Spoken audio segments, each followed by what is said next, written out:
Right guys, so welcome to the channel. My name's Chris, full-time eBay reseller. Put videos to YouTube.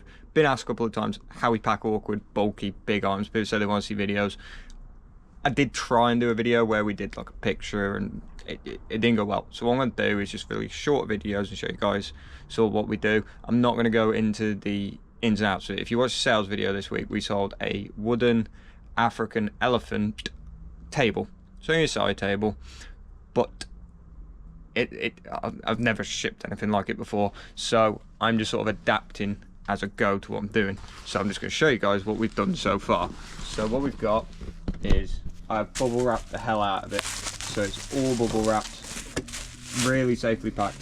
Then we got a Doritos box that we've just literally kept upright, and we taped it all here, as you can see, so that ain't going nowhere. Again, keeps that from moving too much. Currently, that is a box, one of the boxes part of my shed came in actually. So we're going to slice this, get just that one piece, we're going to slide it on the top, cut it round, and we've got our top done, and we're going to fill inside, and then we're going to make it look like that. But I'll show you guys the end result when we get there. But I figured, show you that bit for now, and I'll show you as we go. It's only going to be a short video, guys. Right, so, got that cut off, and filled it. This is the sort of packing material I use, just standard newspaper. It's not going to be the best. It's quite aesthetically pleasing when they open it. The bubble wrap should do the job. I don't have that many returns due to damage on delivery from these, and when they are absolutely decked. It didn't matter how I packed it, it was going to get mangled to a certain extent. So anyway, that's where we're at this point. Right, cut the size all around the edges, we'll get that taped up, we'll get it wrapped, then we'll get it done. Show you guys what it looks like in a second. I do just want to quickly say though, if anybody ever wants to get a knife for whatever reason, as in to do this sort of thing, Stanley Fatmax, yeah. I bought that during COVID because I went and worked for a delivery company, AO.com, if you ever heard of them, delivering washing machines and things, unpacking everything, fitting it, putting it back in. I've used that ever since then, and I think I got that job like second month of COVID. I use this for everything, every single day, guys. I pack items a minimum of 6 days of the week. This is always used for any cutting of cardboard that I need. And I've still got, in the back of it, if I can open it, one spare blade. I think it came with 5, so obviously got that one in there, which I can flip, and I got another one in the back, so it counts as I've still got 3 brand new blades of it. They've lasted that long. Honestly, it's expensive for a knife, but I'm not gonna lie, genuinely get one if you are looking for one. They're well worth the money. Well worth the money. I'm not sponsored by them. Alright, parcel done. So, black shrink wrap. It's not bin bags, for the record. It annoys me when people say I use bin bags. When customers say, oh, it's in a bin bag, whatever. I'm like, no, it's black shrink wrap, and it's expensive. A bin bag, I can pay around 3p per bin bag, buying them in bulk from the supplier I buy everything from. This shrink wrap comes in cases of 6, and it costs £56. To get the equivalent bin bags would cost me around 20. And that's heavy duty bin bags as well. That ain't the cheap ones.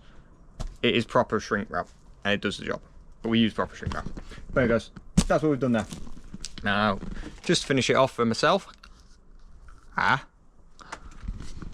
We do this on everything because we store in the loft, the garage, and a shed out the back. We record in the other shed.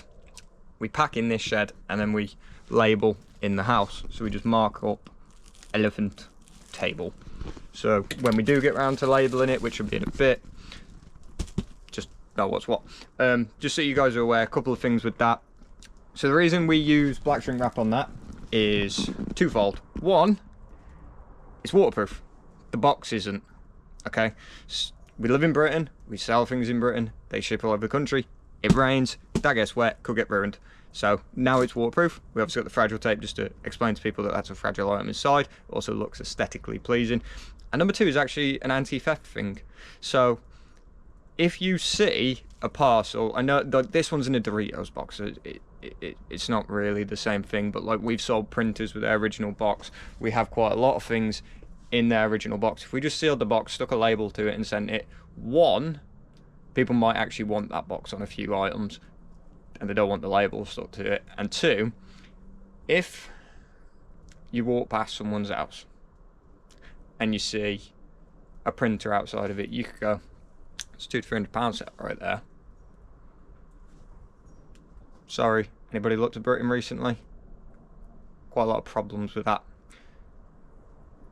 If you walk past and you just see that, like that, it's less encouraging to thieves to steal. It's not to say it'll get rid of all theft or anything, but it's just to discourage that. People that see high value items left outside, laptop boxes, whatever, especially in certain areas of the country at the minute, which is tragic for our country, and I hope it does sort itself out. Whereas I see that, less likely to steal it. Just takes away a bit of the encouragement, really. But anyway, guys, that's it for that one. We are going to put a few more of these videos out as and when, but I have been asked about them. I've got a comment, which I don't have that many comments on my videos, so when it's asked, I'm going to do it, and I've been asked in person. So yeah, that's how we would pack a wooden elephant table.